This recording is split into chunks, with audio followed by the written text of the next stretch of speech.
मेरे प्रियो, आज हम युद्ध की तैयारी कैसे करना है अपने पवित्र वचन, पवित्र शास्त्र बाइबल में से देखेंगे।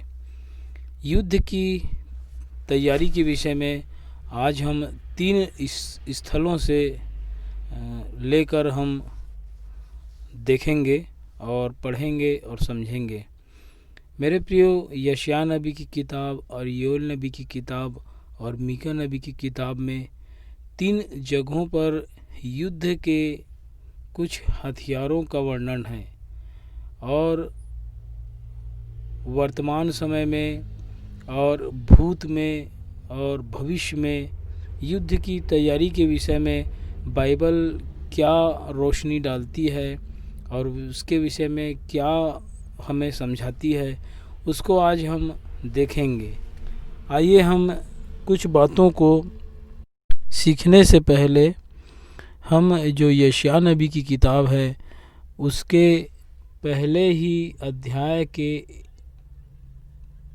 एक पन्ने पहले में जो भूमिका करके आती है उसको आज हम देखेंगे। भूमिका में अगर हम पढ़ते हैं मेरे प्रियो, तो उसमें जो जानकारी हमें दिया गया है और जो इतिहासकारों ने जो स्पष्ट रूप से इस भूमिका में बताया है कि यशायाह नबी की किताब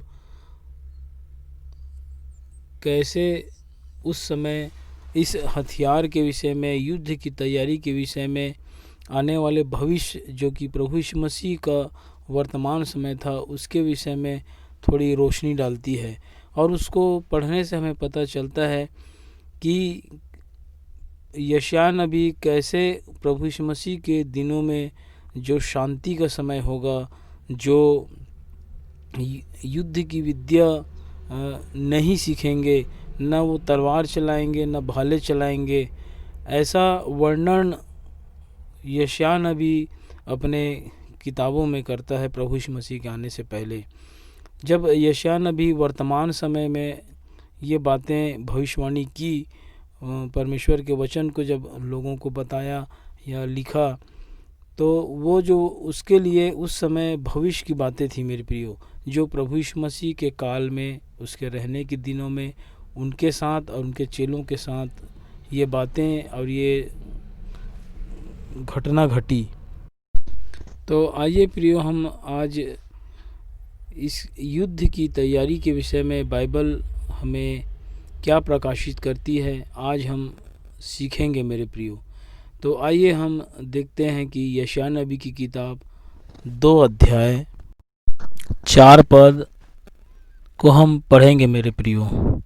इसमें इस प्रकार लिखा है, वह जाति जाति का न्याय करेगा और देश देश के लोगों के झगड़ों को मिटाएगा, और वे अपनी तलवारें पीटकर हल के फाल और अपने भालों को हंसिया बनाएंगे। इन हथियारों का वर्णन बाइबल में जैसे ही आता है प्रियो, तो बहुत से लोगों का जो ध्यान है वो ये युद्ध के समय में, जो युद्ध जब होता है तो जो हथियार इस्तेमाल किया जाता है उनकी ओर हमारा जो ध्यान है वो आकर्षित होता है।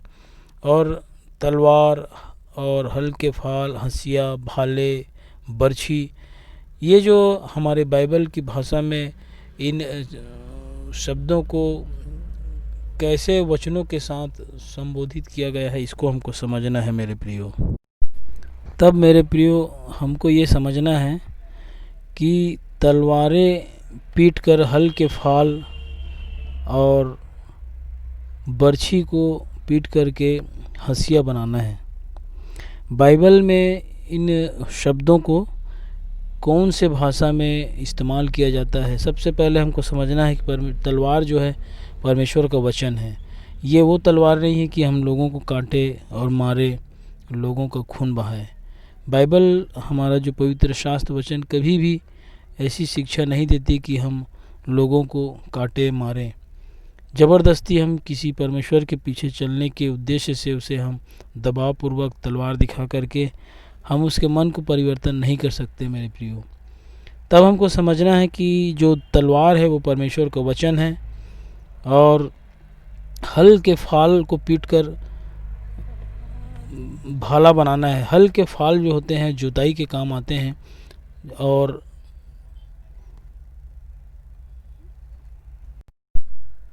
हल के फाल को पीट करके हंसिया बनाना है, जो कि हंसिया लौने के काम आता है, और भाले को पीट करके फाल बनाना है।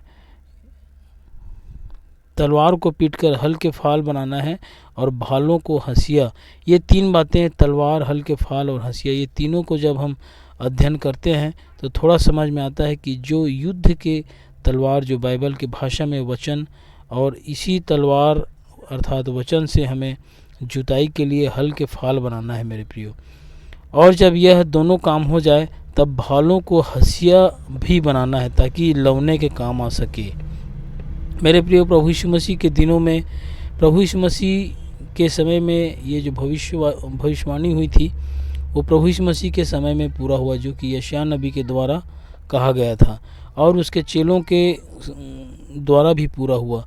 उनके प्रभु यीशु मसीह के रहने के दिनों में उन्होंने कभी न तलवारबाजी की, न लाठी चलाया, परंतु शांति का समय था वहाँ। और उस समय में, वर्तमान समय में, कोई देश दूसरे राज्य पर, कोई दूसरे राज्य पर, कोई देश दूसरे देश पर लड़ाई या चढ़ाई भी नहीं कर रहा था।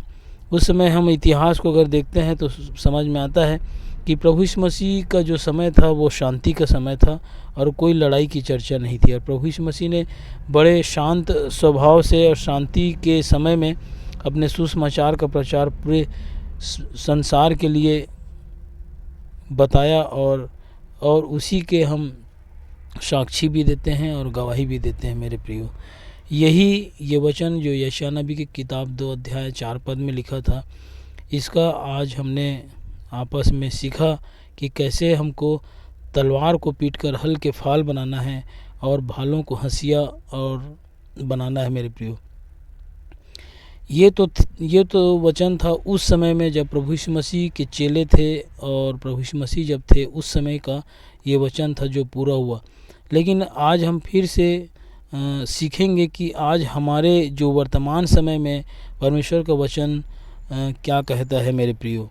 तो आइए हम योएल नबी की किताब को देखेंगे मेरे प्रियो। ये तो थी तलवार को पीटकर हल के फाल, और हंसिया को पीटकर भालों को पीटकर हंसिया बनाएंगे। लेकिन योएल नबी की किताब में हम जब देखते हैं कि 9 पद में और 10 पद में, तो ये जो बातें थी वो बिल्कुल उलट चुकी है मेरे प्रियो। अब 10 पद में लिखा है कि अपने अपने हल की फाल को पीटकर तलवार, और अपनी अपनी हंसिया को पीटकर बर्छी बनाओ। पहले हमने पढ़ा यशायाह नबी किताब में लिखा था कि बनाएंगे, तो वो यशायाह नबी किताब के द्वारा ये भविष्यवाणी हुई थी कि प्रभु यीशु मसीह के समय में उसके जो चेले थे वो बनाएंगे। लेकिन अब यहाँ पर हमारे लिए वर्तमान समय में आदेश दिया जा रहा है, आज्ञा दिया जा रहा है कि बनाओ। फिर से मैं पढ़ना चाहूँगा 10 पद। अपने अपने, मेरे प्रियो, अपने अपने हल की फाल। अपने अपने का मतलब होता है कि न किसी पादरी का, न पास्टर का, न बाजू का, न आजू का, न किसी पड़ोसी का। बाइबल का वचन हमें बता रही है मेरे प्रियो कि 10वां पद, अपने अपने हल की फाल को पीटकर तलवार बनाओ। पहले हमने पढ़ा यशायाह नबी की किताब में कि तलवार को पीटकर हल के फाल बनाओ, लेकिन यहाँ पर हमारे जो वर्तमान समय में हमारे लिए लिखा गया है मेरे प्रियो कि अपने अपने हल की फाल को पीटकर तलवार बनाओ, और अपनी अपनी हंसियों को पीटकर बर्छी बनाओ। जो बलहीन हो वह भी कहे मैं वीर हूँ। मेरे प्रियो, आज बहुत से ऐसे लोग हैं जो पास पड़ोस में या अपने समाज में या अपने रिश्तेदारों में शेर बनते फिरते हैं, अपने आप को बहुत बड़ा दादा समझते हैं, ताकतवर समझते हैं। मेरे प्रियो, आज ये वचन ऐसे लोगों के अंदर जितने भी वीरता है, ऐसे लोगों के अंदर जितनी ताकत है, मेरे प्रियो, आप किसी दूसरे व्यक्ति को मारने में और पीटने में ये सब ताकत मत दिखाइए, परंतु शैतान से लड़िए। आपके अंदर जो ताकत है शैतान को दिखाइए। मेरे प्रियो, आप शैतान की गिरफ्त में हैं। हो सकता है आप किसी नशे में या बहुत सारे विपत्तियों में पड़े हैं। हो सकता है आप नाना प्रकार के परेशानियों में रंडीबाजी में, अय्याशी में और शराबबाजी में, जुएबाजी में, तो आपकी वीरता कहाँ गई? आपके अंदर अगर ताकत है, वीरता है, इन सब को छोड़िए।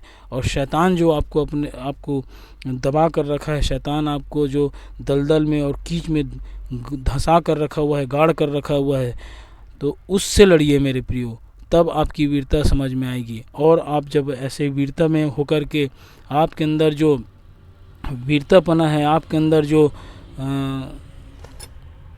शूरवीर है, आप अगर शूरवीरतापना आपके अंदर भरा हुआ है, तो आप उस शूरवीर बन कर के शैतान को भगाने का काम करें। मेरे प्रिय, बाइबल बताती है, परमेश्वर को वचन बताता है कि जो बलहीन हो वह भी कहे मैं वीर हूँ। बहुत से लोग ऐसे सोचते हैं कि नहीं, हम ताकतवर नहीं हैं, हमारे अंदर कोई सामर्थ्य नहीं है, हम तो बूढ़े हो गए हैं, हम तो बच्चे हैं, या अनजान है, या परमेश्वर के वचन को नहीं जानते।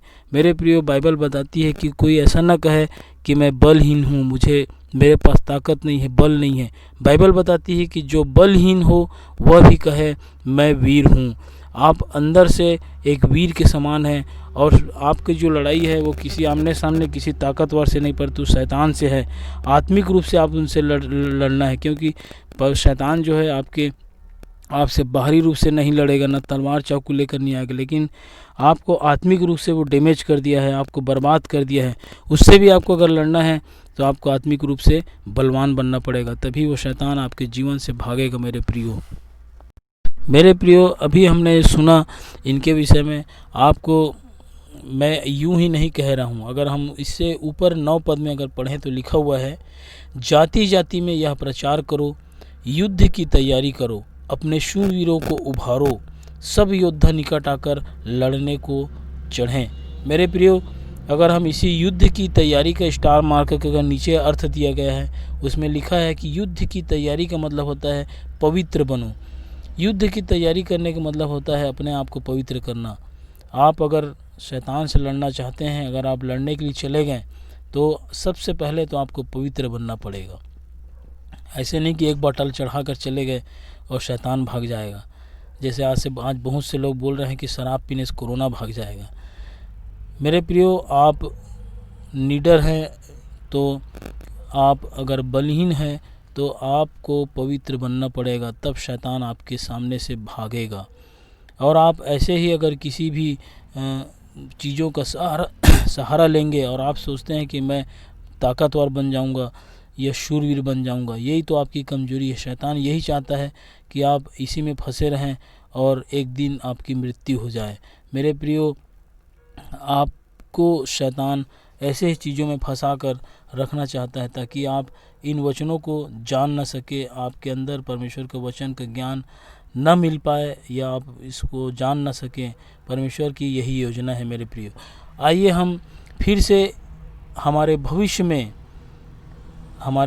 के अंदर कौन सी बातों को फिर से मीका नबी में इसी बातों को दोहराया गया है, ताकि हम भविष्य में कौन सी बातों को हम पा सकते हैं, कौन सी बातों की ओर अग्रसर हो रहे हैं, कौन सा समय हमारे जीवन में आने वाला है या हमारे पीढ़ियों में आने वाला है।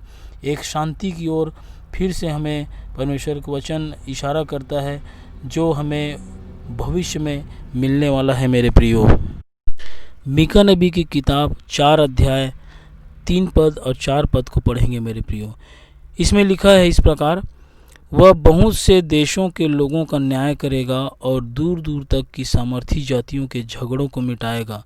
इसलिए वे अपनी तलवारें पीटकर हल के फाल और अपने भालों से हंसिया बनाएंगे।